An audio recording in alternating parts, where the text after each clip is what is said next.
اهلا بكم حبايبي في قناة مريومة للتركو الكروشيه. حبايبي النهاردة في الفيديو ده هنتعلم نعمل ازاي تليج رجالي، او شكله بيبقى بالشكل ده كده. انا عملت القاعدة بتاعته سودا وهو من فوق ابيض كده.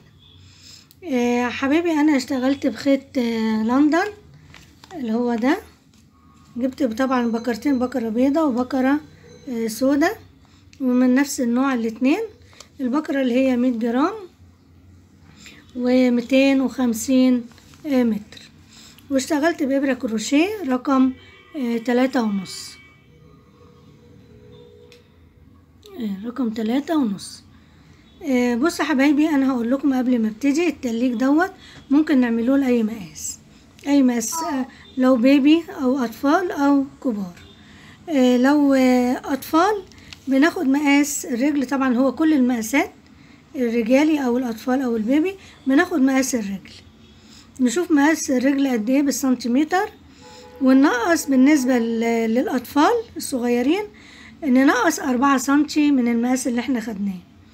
يعني هما لو لقينا مقاس الرجل 10 سنتي هننقص 4، يبقى هنشتغل سلسلة طولها 6 متر. طيب اللي هما الصغيرين لو مقاس الرجل مثلا 20 هننقص 6 سنتي ونشتغل سلسلة طولها 14 سنتي. طب بالنسبة للكبار اللي هو ده، بالنسبة للكبير بقى هو طول الرجل 26 سنتي، هنقصه 10 سنتي بقى، نقص 10 سنتي فنعمل سلسلة طولها 16 سنتي، وده اللي احنا هنشتغلوا عليه اللي هو سلسلة طولها 16 سنتي. تعالوا بينا نشتغلوا كده ونشوف طريقة عمله. هنبتدي الأول بالقاعدة، هنشتغلوا القاعدة الأول. أنا عملت القاعدة التانية أهي بتاعت الفردة التانية بتاعت التليج، لكن طبعا أنا مش هينفع أشتغلها لكم باللون الأسود، هيبقى لونها غامق ومش هتبقى واخدين بالكم من الغرز. هنشتغل بالخيط الأبيض القاعدة، وبعد كده أوريكم طريقة عمل التليج نفسه بيتعمل ازاي. عملت له كمان هنا رباط عشان يمسك الرجل وما يقعش من الرجلين، رباط كده اهو، وبنربطه كده عشان يمسك حلقة الرجل وما بقاش بسهولة ممكن يقع من الرجل تعالوا بقى نبتدي ونعمل السلسلة بتاعتنا اللي هيبقى طولها 16 سنتي. وانا عملت السلسلة دي اللي طولها 16 سنتي طلعت 26 غرزة. وكمان حبايبي لازم يكون عدد الغرز يكون مجوز، ما ينفعش فرجي، لان هنقسم زي ما انتوا شايفين. هنا القاعدة، هنا وش الرجل بيبقى عريض شوية وهنا الكعب بيبقى كنز، فبنقسم بالنص، بنعمل هنا النص وهنا النص، فلازم النص ده قد النص ده، يعني هعمل 26 غرزة يبقى 13 و13. طيب لو المقاس بالسنتيمتر بتاعي طلع مثلا 15 غرزة، ازود غرزة مش هتعمل حاجة، يبقى 16، يبقى 13 هنا و13 هنا.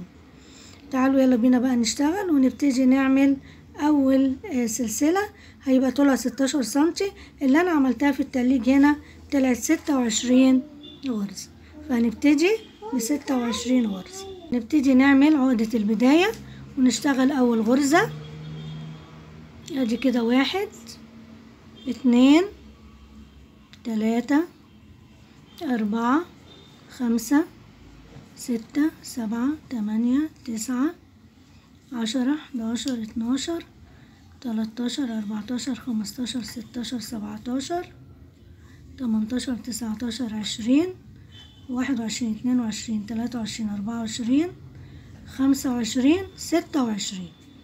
خلاص هرتفع غرزتين، ادي 1 وادي 2، وهلف لفة على الابرة وادخل في الغرزة رقم 3 واشتغل اول عمود،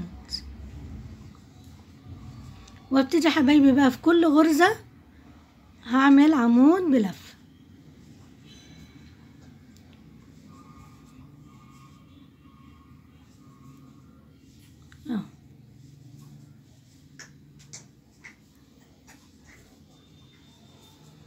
انا هشتغل لحد ما لحد ما اخلص ال26 غرزة وارجع لكم. حبايبي كده انا عملت اهو 26 غرزة. هاجي عند اخر غرزة انا عملتها هنا كده اللي هي الغرزة 26، وهدخل في نفس العين كده في نفس الغرزة وهعمل 3 عمدان، وهحط علامة كده عند اول عمود عشان ابقى عارفة اول عمود اول التزايد فين. ادي 1، ادي كده 2 كده 3، يبقى انا عملت تزايد 3 عمدان. خلاص هبتدي اشتغل بقى 26 عمود مرة تانية اللي هما الجهة التانية دي. ادي اول عمود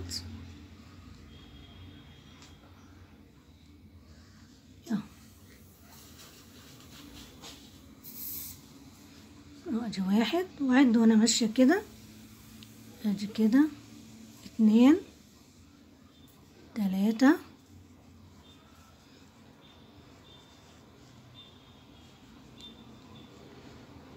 4 5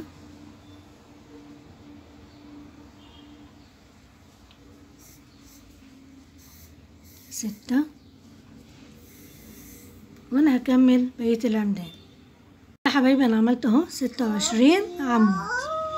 هاجي هنا عند الغرزة اللي هي 26 وهعمل برضو تزايد 3 غرز اللي هما 3 عمدان، 1 واحط علامة برضو عند اول التزايد اهو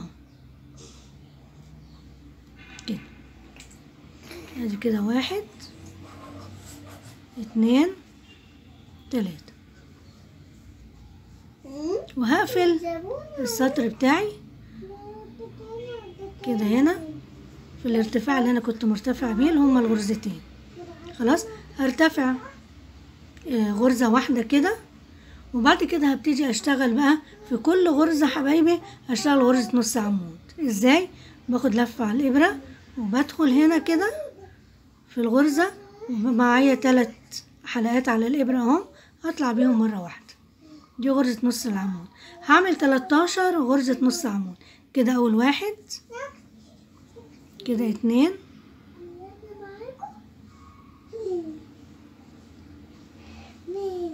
كده 2 كده 3 4 الخيط بيفرق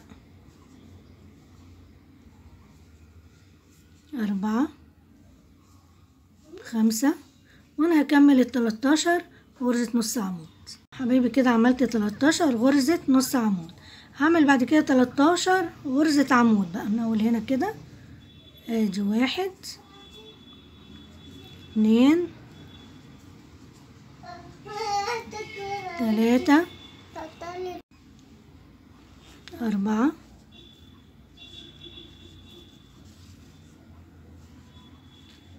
5 6 وهكمل انا بقية السطر. ادي الغرزة 13 اهيت. هاجي بقى التزايد هنا اهو.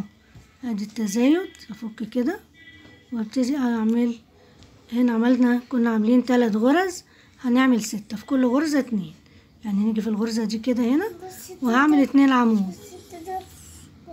1 2 هاجي في الغرزة اللي بعديها برضو هعمل 2 1 2 والغرزة اللي بعديها اللي هي التالتة هعمل فيها برضو عمودين. ادي 1 ادي 2. ابتدينا ب3 تزويد اللي هو التزويد في اول سطر 3. السطر التاني بقوا 6. هبتدي بقى اشتغل اول غرزة عمود يعني هعمل 13 غرزة عمود. 1 2 3 وانا هكمل 13 غرزة عمود. عملت 13 اهو 13 غرزة عمود. هعمل بعد كده 13 غرزة نص عمود اهو. ادي 1 2 3 4 5 وانا هكمل لحد ما نيجي عند التزايد. التزايد انا اهو عند العلامة اهو كده. هبتدي اعمل، انا كنت بادئة ب3، هعمل 6 غرزة نص عمود. ادي 1 في كل غرزة 2. اول غرزة اهي هعمل فيها 2، وادي الغرزة التانية برضو هعمل فيها غرزتين، ادي 2، وادي الغرزة التالتة هعمل فيها برضو غرزتين. يبقى كده انا عملت 6 غرز. السطر بقى حبايبي هنا كده بغرزة منزلقة. خلاص هرتفع غرزة واحدة بس، وبرضو هعمل 13 غرزة نص عمود لحد انا هشتغل لغاية لما اوصل برضو للتزايد، وهرجع لكم. ادي 1 2 3 4 5، وهشتغل لحد ما اوصل للتزايد. هقفل حبايبي بقى هنا السطر اهو في الارتفاع اللي انا كنت واخداه كده، وهرتفع غرزة واحدة تاني، وهشتغل بقى 13 غرزة نص عمود في كل غرزة غرزة. ادي كده 1 2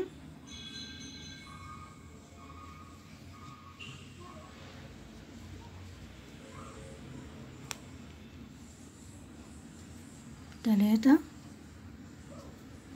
4، وهكمل لغاية 13 غرزة. اشتغل بعد كده 13 غرزة بقى عمود من اول هنا كده اهو. ادي 1 2 لغاية لما اوصل للعلامة، 3 4، وانا هكمل حبايبي لغاية لما اوصل للعلامة. كده حبايبي انا عملت 13 غرزة عمود. هشيل بقى العلامة، وهبتدي اعمل في كل غرزة تزايد غرزتين. اجي هنا اعمل غرزتين، ادي 1 2، الغرزة اللي بعديها برضو 2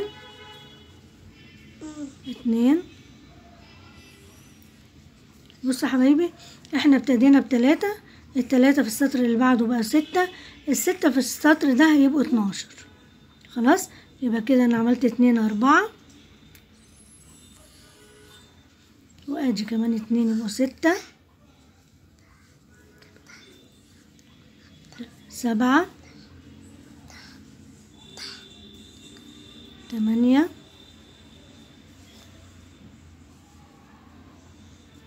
8 9 10 في كل غرزة بعد باخد 2 10 11 12. يبقى كده عملنا ال12 غرزة عمود. خلاص هبتدي بعد كده بقى اشتغل في كل غرزة عمود اللي هما 13 عمود. 1 2 3 4 انا هعمل بقى اكمل ال13 غرزة عمود و13 غرزة نص عمود، واجيلكم برضو عند التزايد. حبايبي كده انا خلصت اهو. جيت هنا عند التزايد اهو. على فكرة التزايد بيبقى باين خالص ان في كل غرزة في ايه، في غرزتين.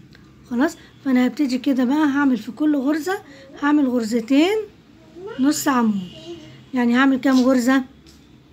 ادي 3 وبعدين 3 بقوا 6 و6 هيبقوا 12. ادي 1 2، الغرزة اللي بعديها برضو 2، الغرزة اللي بعديها برضو 2، الغرزة اللي بعديها 2،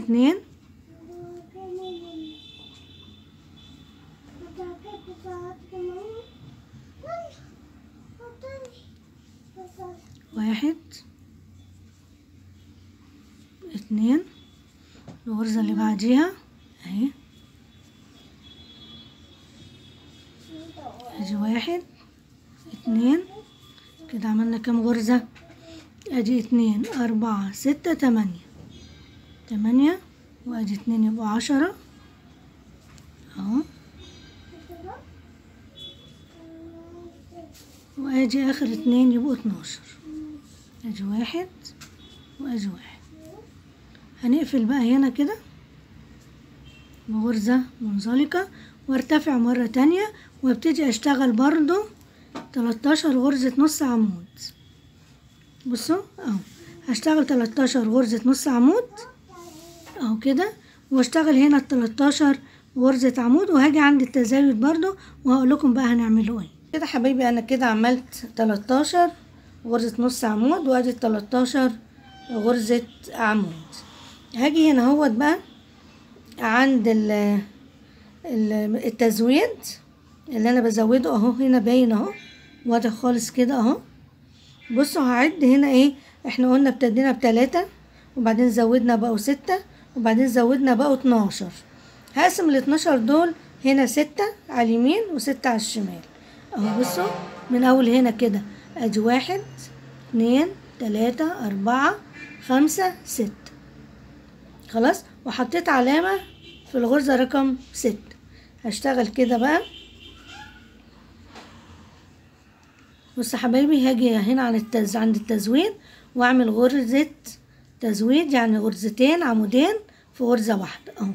في نفس الغرزة كده هعمل عمود تاني، بعد كده الغرزة اللي بعديها هعمل عمود واحد بس، مش هعمل تزويد اهو. الغرزة اللي بعديها اهي بصوا هعمل هنا عمودين، ادي 1 2. الغرزة اللي بعديها هعمل عمود واحد اهو. الغرزة اللي بعديها هعمل عمودين، ادي 1 2. هاجي عند الغرزة رقم 6 ديت هشيل بقى العلامة دي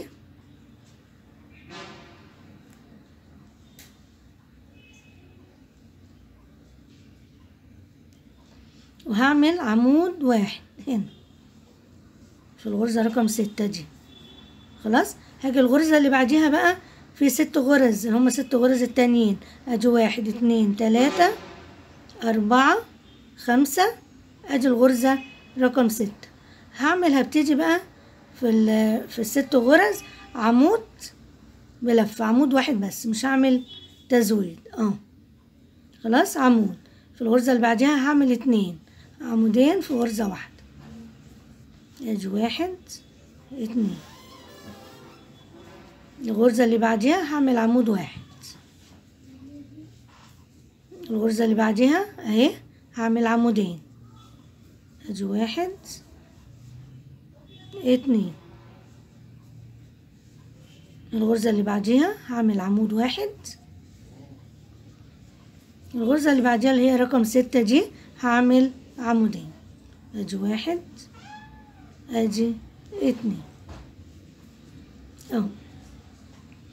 هنشوف كده اهوت اهو. بصوا ادي انا نهيت بعمود واحد هنا وابتديت ال6 التانيين بعمود واحد خلاص. ادي 1 2 3 4 5 6 7 8 9 خلاص. اصبح معايا في الدوران 18 غرزة، 18 غرزة. يبقى ابتدينا ب3 وبعدين 6 وبعدين 12 وبعدين 18.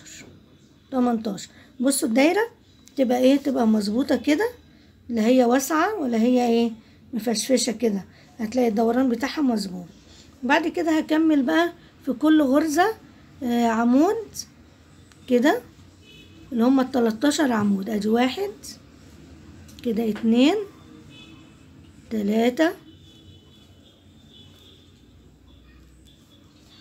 4 5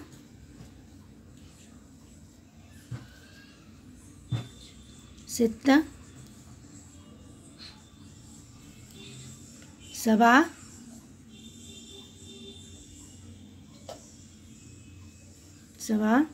8 9 10 11 12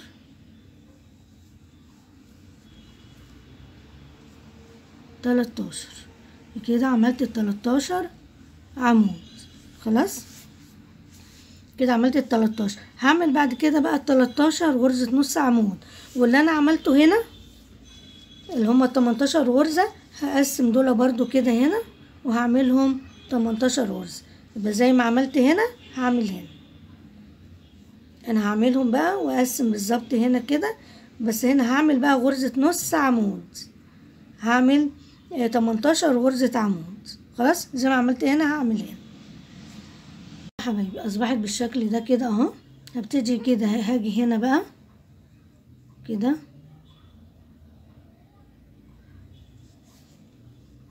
في البداية كده اللي احنا ابتديناها، وهعمل غرزة منزلقة كده. خلاص اهو اصبح الدوران بالشكل كده، واحنا كده نعتبر نهينا القاعدة بتاعة التليج اهو.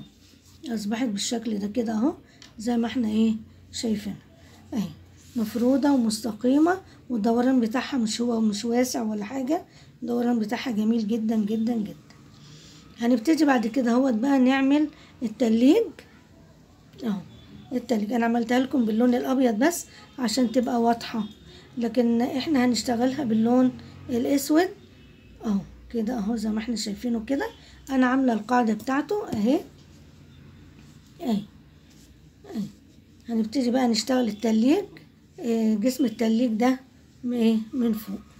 هو يستحسن طبعا ان هو القاعدة بتاعته تكون سمرة كده، يستحسن. انت عايزة تعمليه كله ابيض ماشي، لكن انا عملتها لكم كده باللون الفاتح علشان تبقى واضحة وتبقى باينة قدامنا. هنكتفي عشان الفيديو بس ما يبقاش طويل علينا، لان التليج طبعا هياخد وقت. هنكتفي بالقاعدة، والفيديو اللي بعديه هنبتدي نشتغل التليج على القاعدة السمر. استنوني بقى في الفيديو اللي جاي هنبتدي نشتغل مع بعض.